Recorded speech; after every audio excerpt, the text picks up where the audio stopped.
আমার শাশুড়িমা আমাকে গ্রামের বাড়িতে পাঠিয়ে দিলেন শ্বশুরমশাইয়ের সাথে। সেদিন হঠাৎ বৃষ্টি এলো আর আমি বাইরে ভিজে বাড়িতে ঢুকলাম। বুঝতে পারলাম শাড়িটা পুরো ভিজে গেছে, আর খোলা চুলগুলো কাঁধের উপর নেমে পড়ছে। বৃষ্টির জল মুখ দিয়ে গড়িয়ে পড়ছিল, আর ঠান্ডা বাতাসে এক শীতল অনুভূতি হচ্ছিল। বৃষ্টিতে ভেজার অভিজ্ঞতাটা যেন একেবারেই অন্যরকম ছিল। ঘরের মধ্যে মোমবাতির মৃদু আলো আর বাইরের বৃষ্টির ঝিরঝির আওয়াজ পুরো পরিবেশটাকে একেবারে অসাধারণ করে তুলেছিল। শাড়ি ঠিক করতে করতে আমি শ্বশুরমশাইকে বললাম, বাবা, জানালার দরজাগুলো বন্ধ করে দেবেন, নইলে জল ঘরে ঢুকে যাবে। আমার কথা শোনার সাথে সাথে তিনি জানালাগুলো বন্ধ করে দিলেন, কিন্তু তার দৃষ্টিটা কিছুক্ষণ আমার উপরই স্থির ছিল যেন। তিনি কিছুক্ষণ আমাকে দেখলেন, সম্ভবত দেখছিলেন আমি পুরোপুরি ভিজে গেছি কিনা। আমি তারই দেখাটা অনুভব করলাম, কিন্তু কিছু না দেখার ভান করে বললাম, বাবা, মোমবাতিটা নিয়ে উপরের ঘরে চলুন, যেন আমি কাপড় বদলাতে পারি আর একটু আরামে বসতে পারি। শ্বশুরমশাই কিছুক্ষণ পরে তার দৃষ্টি সরিয়ে নিয়ে বললেন যে, ঠিক আছে বৌমা, চলো তাহলে উপরের ঘরে যাই। আমরা দুজন উপরের ঘরে গেলাম। তারপর আমি বাথরুমে গিয়ে বাবাকে ডেকে বললাম, বাবা, এখানে এতগুলো কল কেন খোলা রাখছে? আপনি এখানে দেখুন এবং জল বন্ধ করুন। শ্বশুরমশাই বাথরুমে এসে নলগুলো বন্ধ করতে লাগলেন। ঠিক তখনই আমার পা হঠাৎ ফসকে গেল, আর বাবাজি আমাকে তখনই ধরে ফেললেন। আমার মনে তখন বেশ অস্বস্তি হচ্ছিল, কিন্তু আমরা দ্রুত পরিস্থিতি সামলে নিলাম। তারপর শ্বশুরমশাই আমাকে বাথরুমে ডেকে নিলেন। বন্ধুরা, আজকের গল্পটি আরও অনেক অনেক স্পেশাল হতে চলেছে, কেউ কিন্তু মিস করো না। আর দয়া করে গল্পগুলো ভালো লাগলে ভিডিওটি লাইক দিও, শেয়ার এবং চ্যানেলটি সাবস্ক্রাইব করো, প্লিজ প্লিজ।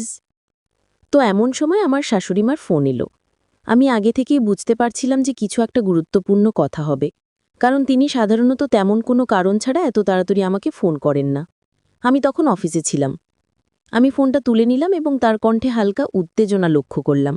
তিনি সরাসরি বললেন, বৌমা, তোমাকে তোমার শ্বশুরের সাথে গ্রামে যেতে হবে, অনেক গুরুত্বপূর্ণ কাজ আছে। আমার শাশুড়িমার কথা শুনে আমি একটু অবাক হয়ে গেলাম। আমার মাথায় তখনই ভাবনা এলো, কেন তিনি নিজে যাচ্ছেন না আর কেন আমাকে যেতে হবে? আমি শান্তভাবে বললাম যে, শাশুড়িমা, আপনি এবং আপনার ছেলে কি একসাথে যেতে পারতেন না?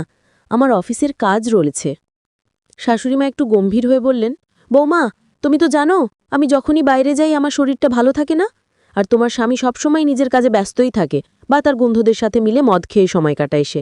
ওকে বোঝানোর চেষ্টা করেও কোনো লাভ হয় না, তাই আমি তোমার উপরে ভরসা করি বৌমা। তার কথায় একটা সত্যতা ছিল। আমার স্বামী সত্যিই তার বন্ধুদের সাথে সময় কাটাতে বেশি পছন্দ করতেন, আর বাড়ির কাজের ব্যাপারে তার কোনো আগ্রহ ছিল না। পরিস্থিতি বুঝে আমি শাশুড়িমাকে বললাম যে, ঠিক আছে শাশুড়িমা, আপনি যেমন চান। শাশুড়িমা তখন শান্তভাবে বললেন, বৌমা, তোমাকে প্রপার্টির কাজ দেখার জন্য যেতে হবে, এটা খুবই জরুরি, আর তুমি ঠিকভাবে সামলে নিতে পারবে শ্বশুরের সাথে। রবিবার থেকে বৃহস্পতিবার পর্যন্ত সেখানে থাকলেই চলবে। বৃহস্পতিবার কাজ শেষ করে তুমি শুক্রবার বা শনিবার বাড়ি ফিরে আসতে পারবে। আমি তাকে আশ্বস্ত করে বললাম, ঠিক আছে শাশুড়িমা, আপনি চিন্তা করবেন না, আমি শ্বশুরের সাথে চলে যাব। আমি দ্রুত সিদ্ধান্ত নিলাম এবং ভাবতে লাগলাম যে গ্রামের বাড়িতে যাওয়া আমার জন্য একটি নতুন অভিজ্ঞতা হতে পারে। আসলে অনেক দিন ধরেই আমি বাড়ি আর অফিসের কাজের মধ্যে আটকে ছিলাম, তাই একটা বিরতির প্রয়োজন অনুভব করেছিলাম। শাশুড়িমা ঠিকই বলেছিলেন, গ্রামের বাড়িটা বেশ বড় এবং সুন্দর ছিল। হয়তো এই পরিবর্তন আমার জন্য একটু নতুনত্ব নিয়ে আসবে। তো বন্ধুরা, এবার আমি আপনাদের আমার শ্বশুরের ব্যাপারে বলি, মানে আমার শ্বশুর মশাইয়ের ব্যাপারে। আমার শ্বশুর মশাইয়ের বয়স প্রায় ৬০ বছর হবে, কিন্তু এই বয়সও তিনি বেশ শক্ত সমর্থক এবং পরিশ্রমী। আমাদের ব্যবসার শুরু থেকেই ভালোই চলেছে, তাই আমাদের পরিবারে কোনো কিছুর অভাব নেই। আমাদের বাড়িতে গাড়ি, চাকরবাকর এবং বড় একটা গ্রামের বাড়ি সবই আছে। আমার একটা মেয়ে আছে, তবে সে টেস্ট টিউব পদ্ধতির মাধ্যমে জন্মেছে। হ্যাঁ, আমার মেয়ে আমার স্বামীর মাধ্যমে জন্মায়নি, এটা সত্য, কারণ আমার স্বামীর সেই সক্ষমতা নেই। এই সত্যটি কেবল আমি এবং আমার শ্বশুরমশাইই জানেন। বাড়ির অন্য কেউ, এমনকি আমার শাশুড়িমাও এ ব্যাপারে কিন্তু জানে না। যখন শাশুড়িমা আমাকে গ্রামের বাড়িতে যেতে বলেছিলেন, আমি ভেতর থেকে একটু খুশি হয়েছিলাম। সেদিন রাতেই আমি পরের দিন গ্রামের বাড়িতে যাওয়ার প্রস্তুতি নিতে শুরু করলাম। এরপর আমি আমার শ্বশুরমশাইয়ের ঘরে গেলাম।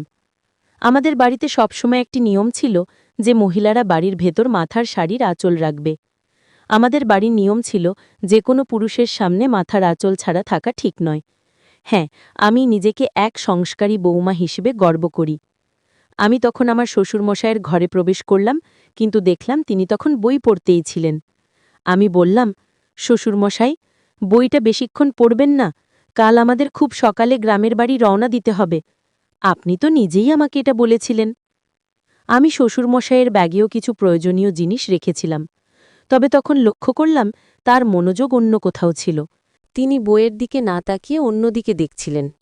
একটা বিষয় বলা হয়নি, সেটা হচ্ছে আমার নাম নাদিয়া। আমি একজন সাধারণ কিন্তু আত্মবিশ্বাসী নারী, যে একটি সুশীল পরিবার থেকে এসেছে। আমার বয়স প্রায় ২৬ বছর, উচ্চতা ৫ ফুট ৫ ইঞ্চি এবং আমি একটু চিকন। আমার গায়ের রং উজ্জ্বল শ্যামলা।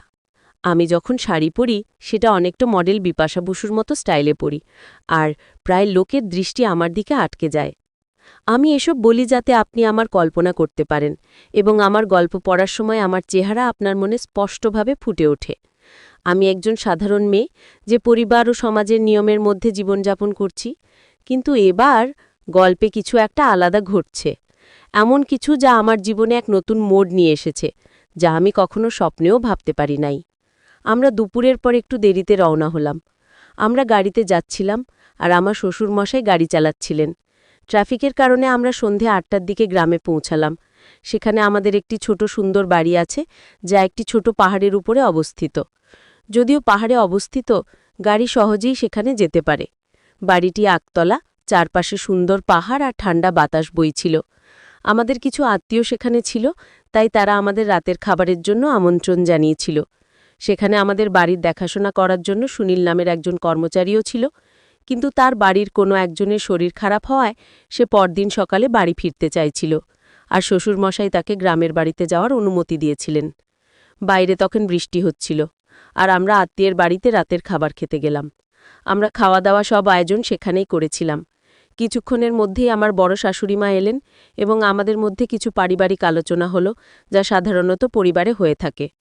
সেই রাতে বড় শাশুড়িমা আমাদের বাড়িতেই থেকেছিলেন। আমার শ্বশুরমশাই এবং বড় শাশুড়িমার স্ত্রী একসাথে বসে তাদের বাড়িতে মদ পান করছিলেন, এবং এভাবেই আমাদের রাত কেটে গেল। রবিবার এভাবেই শেষ হলো।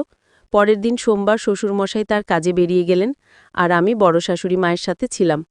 সেই রাতে আমরা বড় শাশুড়ি মায়ের বাড়িতে রাতের খাবার খেলাম, এবং আমার শ্বশুরমশাই আবারও বড় শাশুড়িমার স্ত্রীর সাথে বসে মদ পান করছিলেন। আমার শ্বশুরমশাইও মদ পান করেন, তবে তিনি আমার স্বামীর মতো অতিরিক্ত পান করেন না। কিছুক্ষণ পর শ্বশুরমশাই বললেন, বৌমা, আমি বাংলার দিকে যাচ্ছি। বড় শাশুড়িমা বললেন, আপনি যান, আমাদের আরও কিছু কথা আছে। কিছুক্ষণ পরে আমি বড় শাশুড়ি মায়ের বাড়ি থেকে বেরিয়ে এলাম। তখন বাইরে প্রবল বৃষ্টি হচ্ছিল, তাই বড় শাশুড়িমা আমাকে একটি ছাতা দিলেন এবং আমি বাড়ি ফিরে এলাম। বাড়িতে এসে দেখলাম শ্বশুরমশাই আবারও মদ পান করতে করতে টিভি দেখছেন। আমি বাড়িতে পৌঁছানোর সময় বৃষ্টি এবং বাতাসের কারণে পুরোপুরি ভিজে গিয়েছিলাম। আমাদের বাড়িটি ছিল বেশ বড় একটি বাংলা, কিন্তু আমি সেটিটি বাড়ি বলতেই বেশি ভালোবাসতাম। নিচে ছিল একটি বড় হলরুম এবং ওপরে কয়েকটি ঘর। ছাদটি ছিল ছোট। আর যখন বৃষ্টিতে ভিজে আমি ঘরে ঢুকলাম, তখন অনুভব করলাম আমার শাড়িটি পুরোপুরি ভিজে গেছে। আমার খোলা চুলগুলি কাঁধের ওপর নেমে এসেছিল, আর সেগুলোতে এখনও বৃষ্টির জল ঝরছিল। ঠান্ডা বাতাসের জন্য হালকা শীত লাগছিল। বৃষ্টিতে ভিজের অনুভূতি একেবারেই আলাদা ছিল। ঘরের ভেতরে মোমবাতির হালকা আলো এবং বাইরের প্রবল বৃষ্টির শব্দ পরিবেশটিকে আরও বিশেষ করে তুলেছিল। আমি আমার শাড়ির আঁচল ঠিক করতে করতে শ্বশুরমশাইকে বললাম, বাবাজি, জানালা এবং দরজা বন্ধ করে দিন, না হলে জল ভিতরে চলে আসবে। আমার কথা শুনে তিনি সাথে সাথেই জানালাগুলি বন্ধ করে দিলেন, তবে কিছুক্ষণ ধরে দৃষ্টি আমার দিকেই স্থির ছিল। তিনি আমার দিকে তাকিয়েছিলেন, যেন দেখার চেষ্টা করছিলেন আমি সম্পূর্ণ ভিজে গিয়েছি কিনা। তার সেই নজর আমার একটু অস্বস্তি লাগল। আমি সেটাকে উপেক্ষা করে বললাম, শ্বশুরমশাই, মোমবাতিটি নিয়ে ওপরের ঘরে চলুন, যাতে আমি কাপড় পরিবর্তন করে একটু বিশ্রাম নিতে পারি। কিছুক্ষণ পরে শ্বশুরমশাই তার দৃষ্টি সরিয়ে নিলেন এবং সম্মতি জানিয়ে বললেন, ঠিক আছে বৌমা, চলো ওপরে যাই। আমি এবং শ্বশুরমশাই ওপরের ঘরে চলে গেলাম। এরপর আমি বাথরুমে ঢুকে বললাম, বাবাজি, এখানে এতগুলো পানির ট্যাপ কেন খোলা আছে? আপনি একটু দেখুন আর এগুলো বন্ধ করে দিন, না হলে এভাবে পানিগুলো অপচয় হচ্ছে। শ্বশুরমশাই বাথরুমে এলেন এবং ট্যাপগুলো বন্ধ করতে শুরু করলেন। কিন্তু হঠাৎ করেই শাওয়ার চালু হয়ে গেল, আর আমি আবারও ভিজে গেলাম। আমি তখন নীল শাড়ি পরেছিলাম, আর মাথার আঁচলটাও ছিল। দেখলাম শ্বশুরমশাই নির্ভয়ে আমার দিকে তাকিয়ে আছেন, যেন ভয়ই আছেন আমি কিছু বলি কিনা। বৃষ্টির জন্য আমার শাড়িটি পুরোপুরি ভিজে গিয়েছিল, আর তিনি আমার দিকে এক দৃষ্টিতে তাকিয়েছিলেন। একদিন এরকমই হয়েছিল। আমার শ্বশুরমশাই প্রায়ই বন্ধুদের সাথে বাইরে ঘুরতে যেতেন। তার সিগারেট খাওয়ার অভ্যেসও ছিল। একদিন সকালে আমি দোকানে গিয়েছিলাম, তখনও বৃষ্টি হচ্ছিল। আমি যথারীতি মাথার শাড়ির আঁচল নিয়ে বেরিয়েছিলাম। আমি খুবই পরম্পরাগত মানসিকতার বউ। ছাতা নিয়ে দেখলাম শ্বশুরমশাই রাস্তার পাশে দাঁড়িয়ে আছেন। আমি ছাতাটি তার দিকে বাড়িয়ে দিলাম, কিন্তু দেখলাম তিনি আমার দিকে এক দৃষ্টিতে তাকিয়ে আছেন। তার চোখ যেন আমার দিক থেকে সরতেই চাইছিল না। মনে হচ্ছিল আমাকে তিনি কিছু বলতে চান। বাড়ি ফিরে এসে আয়নায় তাকিয়ে দেখি শাড়ির সামনের অংশ কিছুটা ভিজে গিয়েছে, যা আমার চেহারায় আলাদা একটা সৌন্দর্য এনে দিয়েছে। শাড়িটি শরীরের সাথে লেগে থাকায় নিজেকে একটু অন্যভাবে দেখলাম। পিছনের দিকটাও কিছুটা ভিজে গেছে, সেটা খেয়াল করলাম। এরপর আমি কিছু দরকারি জিনিস নিয়ে ঘরের কাজ করতে শুরু করলাম।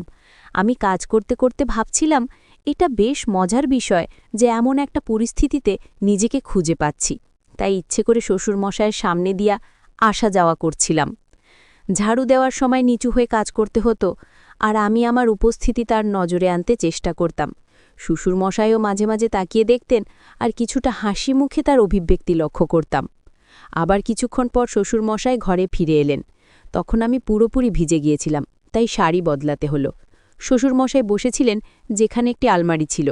আমি আলমারি খুলে আরেকটি লাল শাড়ি বের করলাম। ঘরের পাশে আরেকটি ছোট কক্ষ ছিল, যেখানে আমি শাড়ি বদলাতে গেলাম। শ্বশুরমশাই তখন গারান্দায় বসে বিশ্রাম নিচ্ছিলেন। দরজাটা সামান্য খোলা রেখেছিলাম, কারণ ঘরে একটু বাতাস আসার দরকার ছিল। আমি শাড়ি বদলাতে শুরু করলাম, আর শাড়ির ভাঁজ খুলতে খুলতে চুড়ির হালকা আওয়াজ হচ্ছিল। শ্বশুরমশাইও বাইরে বসেছিলেন, তবে তার উপস্থিতির তেমন গুরুত্ব দিচ্ছিলাম না। আমার শাড়ি বদলানোর সময় আমি পুরোপুরি নিজের কাজে মনোযোগ দিচ্ছিলাম। যদিও ঘরের পরিবেশে একটা অন্যরকম মৃদু অস্বস্তি টের পাচ্ছিলাম, কিন্তু এটিকে খুব সাধারণভাবে নিলাম এবং কাজ চালিয়ে গেলাম। আমি লক্ষ্য করছিলাম বাবাজি তখন বারান্দায় বসে বিশ্রাম নিচ্ছিলেন। আমি বুঝতে পারছিলাম যে তিনি আমার কিছু কাজ খেয়াল করছিলেন। তিনি ধুতিটা কিছুটা ঠিক করছিলেন। ঘরটি কিছুটা অন্ধকার ছিল, তবে মোমরাতির নরম আলো ঘরের পরিবেশকে একটু আলাদা করে তুলেছিল। আমি ধীরে ধীরে শাড়ি বদলাতে শুরু করলাম। যদিও শাড়ি পুরো শরীরকে সহজেই ঢেকে নিতে পারে, আমার মনে হচ্ছিল এটি যথাযথভাবে জড়িয়ে নিতে সময় লাগছে। আমার আর বাবাজির মধ্যে বেশ কিছুটা দূরত্ব ছিল, প্রায় ১২-১৫ ফুট। তিনি সোফায় বসে বাইরে তাকিয়েছিলেন, আর আমি আমার কাজ নিয়ে ব্যস্ত ছিলাম। আমি আমার চপ্পলের বোতাম খোলার চেষ্টা করছিলাম, যা বেশ শক্ত হওয়ায় খুলতে কিছুটা সময় লাগছিল। অবশেষে অনেক চেষ্টা করে বোতামটা খুলতে পেরেছি। বাবাজি তখন ধুতিটা একটু ঠিক করছিলেন, এবং তার সামান্য নড়াচড়া ঘরের অন্ধকারের মধ্যেও আমি দেখতে পাচ্ছিলাম। আমি চপ্পলের শেষ বোতামটা খুলে একটু অন্যদিকে ঘুরলাম। হয়তো তিনি তখন চারপাশের সব কিছু ভালোভাবে লক্ষ্য করতে পারছিলেন, কারণ রাত তখন প্রায় ২টো। আমি বাবাজির দিকে একটু বেশি ঘুরে গিয়েছিলাম। শাড়ি বদলানোর সময় আমার চুরির শব্দ ঘরে প্রতিধ্বনিত হচ্ছিল। শাড়ি পাল্টাতে পাল্টাতে আমি বললাম, শ্বশুরাব্বা, আজ আপনার দিন কেমন কাটল? আজ তো অনেক কাজের মধ্যে ছিলেন, মনে হয় ক্লান্ত হয়ে পড়েছেন। শ্বশুরমশাইয়ের ধুতিটা ঠিকঠাক করতে করতে বললেন, হ্যাঁ বৌমা, আজ কাজ অনেক ছিল, কিন্তু আমি ক্লান্ত নই। এই গ্রামের বাতাসে যেন প্রাণ ভরে দেওয়া যায়। আমি ইতিমধ্যেই আমার শাড়ি পরছিলাম এবং এরপর ধীরে ধীরে বাকি জামা গুছিয়ে নিচ্ছিলাম। সেই সময় আমি বাবাজির সঙ্গে কথোপকথন চালিয়ে যাচ্ছিলাম। ঘরে বিদ্যুৎ ছিল না, তাই আমি একটা মোমবাতি জ্বালিয়েছিলাম, যার আলোতে বাবাজির মুখটা ঠিকভাবে দেখা যাচ্ছিল না। আমি শ্বশুরকে বললাম, শ্বশুরাব্বা, মা আর কাকাকে নিয়ে খুব চিন্তায় আছি। বাবাজি বললেন, বৌমা, তোমার চিন্তা করার কিছু নেই। আমি বললাম, বাবাজি, গত রাতের মতো আজও বারান্দায় শুয়েছে যাবেন না? বাইরে আজ অনেক বাতাস আর ঠান্ডা। আমাদের বিছানাটা বড়, আমার সঙ্গেই বিছানাতেই শুয়ে পড়বেন। আমার কথা শুনে তিনি চুপ থাকলেন, কিছু বললেন না। আমি আবার শাড়ি পরতে শুরু করলাম, মনোযোগ দিয়ে শাড়ির শেষ অংশটা ঠিক করে নিলাম। ঘুরে দাঁড়িয়ে নিজেকে সামলে নিলাম, তারপর হালকা হাসি দিয়ে শ্বশুরকে জিজ্ঞেস করলাম, বাবাজি, আমার শাড়ি কেমন লাগছে? বাবাজি একটু অবাক হয়ে তাকালেন। আমি আবার বললাম, বাবাজি, নতুন শাড়িতে কেমন লাগছে? এরপর আমি বারান্দার দিকে হাঁটতে শুরু করলাম। শ্বশুর তখনও সোফায় বসেছিলেন, আমার দিকে তাকিয়ে। আমি বললাম, শ্বশুর, আপনি বারান্দায় আসুন, একটু গ্রামের বাতাস খেতে ভালো লাগবে। শ্বশুর কিছুক্ষণ পর বারান্দায় এলেন। আমি তাকে আবার জিজ্ঞেস করলাম, শ্বশুর, বলুন তো, আমাকে এই শাড়িতে কেমন লাগছে? আমি তখন মাথায় পল্লু দিয়ে দাঁড়িয়েছিলাম। বাবাজি বললেন, হ্যাঁ বৌমা, তোমাকে অনেক সুন্দর লাগছে শাড়িতে। এরপর বললাম, শ্বশুর, আপনার সঙ্গে একটা কথা বলার আছে। বাবাজি বললেন, হ্যাঁ বৌমা, কি কথা? আমি বললাম, শ্বশুর, আপনার মনে আছে যখন আপনার বন্ধু বা আমার স্বামীর বন্ধুরা আসে, আমি আপনাকে বলি তাদের জন্য চা নিয়ে যান? বাবাজি বললেন, হ্যাঁ বৌমা, মনে আছে। আমি বললাম, তারা আমায় এক বিশেষ দৃষ্টিতে দেখে, কিন্তু এতে আমার অনেক অস্বস্তি লাগত। বাবাজি একটু চিন্তিত হয়ে বললেন, বৌমা, এভাবে ভাবার কোনো দরকার নেই। আমি হালকা হেসে বললাম, বাবাজি, এই বিশ্বাসটা আমাদের মধ্যে থাকুক। আমি জানি আপনি আমাতে কেমনভাবে দেখেন, এতে আমার কোনো আপত্তি নেই। আপনার দৃষ্টিভঙ্গি আমার ভালো লাগে। আপনি অনেক ভালো মনের মানুষ। কিছুক্ষণ চুপ থেকে শ্বশুর বললেন, বৌমা, তুমি কি খুশি?